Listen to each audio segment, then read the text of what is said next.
నీకు ఇక్కడ డేంజర్ ఉంది, నువ్వు అయిపోతావు అని చెప్పకూడదు. ఎందుకంటే అక్కడ గురుబలం ఉందనుకోండి, చిన్నదేంతో పోతుంది.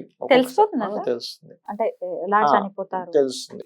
మోడ్ ఆఫ్ డెత్ అంటారు దాన్ని. మోడ్ ఆఫ్ డెత్ అంటే ఈ వ్యక్తి యాక్సిడెంటల్ గా మరణిస్తాడా, లేకపోతే అనారోగ్యంతో మంచం మీద ఉండి మరణిస్తాడా, లేకపోతే సునాయాసంగా. కొంతమంది ఇలా అప్పుడే కాఫీ తాగి అలా పెట్టి పడుపు నిద్రపోయారండి అంటారు. అదృష్టవంతులు. మామిడి పండు దించి చనిపోయారు. నేను చాలా విన్నాలంటే అవును. పెరట్లో అలా కూర్చొని. కొంతమందికి అయితే అంటే మహాయోగులకైతే నేను ఇవాళ చనిపోతుందని తెలిసిన వాళ్ళు కూడా ఉన్నారు. గమనించి అయితే చెప్పలా? చెప్పలేదు, వెళ్ళిపోతున్నానని. చాలా మంది అలా. అయితే ఇక్కడ ఏంటంటే ఫస్ట్ ఆఫ్ ఆల్ ఎవరికైనా దీర్ఘాయుద్ధాయం ఉండాలనే కోరుకోవాలి కూడా. జన్మజాతకంలో 2, 7, 8, 3, 10 కాంబినేషన్ అని ఉంటుంది.